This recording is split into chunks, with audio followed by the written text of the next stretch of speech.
A Gift of Love.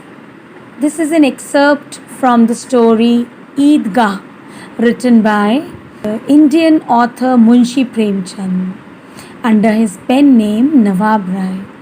It is one of the most well known stories of Premchand.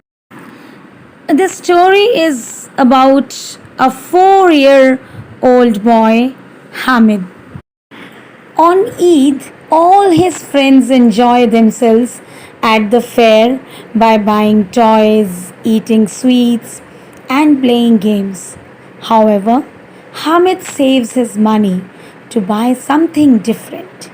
Let's find out what it is. It is Eid. Now, Eid is a festival celebrated by Muslims, and on this day, they all meet and greet each other.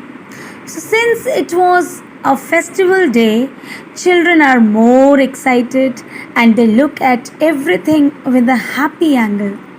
So, the whole village was filled with happiness. Everyone got up early to go to the Eidgah, which is a place where everyone will gather.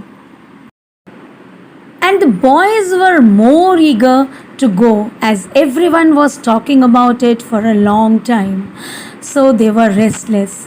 They took their coins from their pockets, counting and counting again. With this, they can buy many things like sweets, toys, balls, etc. Hamid was one of the boys who was very enthusiastic. He was just 4 years old, thin, and not so well dressed because the previous year his father expired of cholera and later his mother died. So Hamid lived with his grandmother and was very active always. She told Hamid that his father has gone to obtain some money and his mother has gone to Allah to get some presents for him. So Hamid was happy. Though Hamid didn't have shoes or cap, he was sure that his father would bring silver coins and mother lots of gifts for him. And he would have more than Mahmoud, Mohsin, Noore, and Sami. His grandmother Amina was sad as it was Eid festival and she didn't have anything to cook. She was missing her only son who would have taken care of these. Hamid ran out and told his granny that he would be back soon, but Amina was worried as other boys went with their fathers and Hamid was all alone to go to the fair. How could she let him go to the fair all by himself? What if he gets lost in the crowd? No, she must not lose her precious little soul, she thought. And the fair is about 3 miles from their house. How he could walk 3 miles? He doesn't have even a pair of shoes. He will get blisters on his feet. So these thoughts were coming in her mind. She almost burst into tears when he leaves with others. Hamid, along with other boys, went to the fair. Hamid was so happy to go as if he had wings in his feet. He ran fast and waited for others under a tree. They all reached the end of the city. Now the roads get crowded and there are many tongas, horse rides, some cars as well. People used perfumes and came out with enthusiasm. Children were also calm. As for the village children, things in the town were amusing. They looked at each and everything with excitement. Finally, they came to the Eidgah and there were many worshippers as far as the eye could see. So a person who has recently arrived had to stand behind them. After the prayer, men hugged each other and started for sweet and toy shops together like an army. There was this merry-go-round with wooden elephants, horses, and camels, wherein you have to pay 1 paisa for 25 rounds.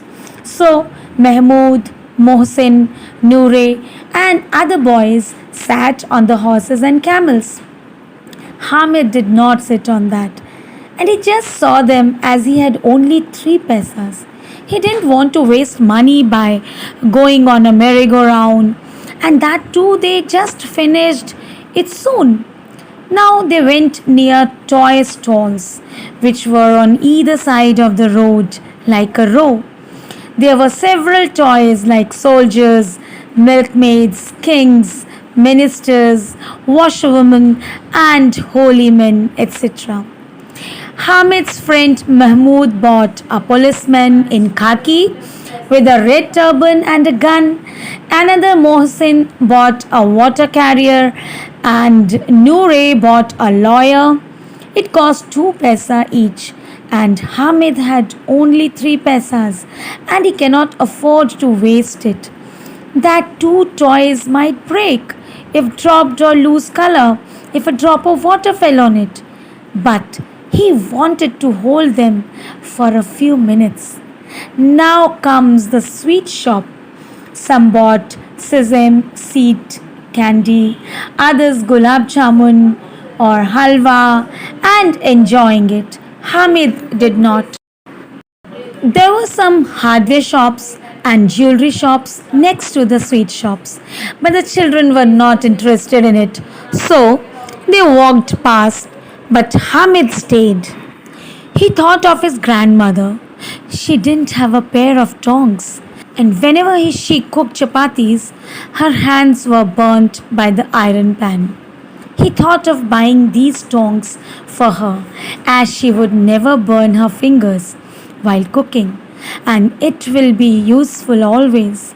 So Hamid wanted to buy a pair of tongs, and he asked the shopkeeper how much it cost. The shopkeeper said, "It's not for a small child like Hamid." Hamid insisted whether it was for sale or not. Shopkeeper was rude and said, "It is, and it costs 6 paisas." Hamid was disappointed and asked him to tell the correct price. The shopkeeper agreed for 5 paise and said Hamid to take it or leave. Hamid asked for 3 paisa and kept walking, thinking that the shopkeeper might scold him. But on the other hand, the shopkeeper did not scream at him and gave him the tongs. Hamid was happy about his choice and wanted to show his friends. He put the pair of tongs on his shoulders like a gun for everyone to see. Mohsin laughed at him and asked him if he was mad. "And what will you do with these tongs?" Mahmood was a bit surprised, saying, "If tongs were also a type of toy?" Hamid had his tongs are superior than those toys. By 11 o'clock, again, the entire village was in eagerness as those who went to fair came back, including Hamid. Grandmother Amina was very happy to see Hamid. She hugged and kissed him.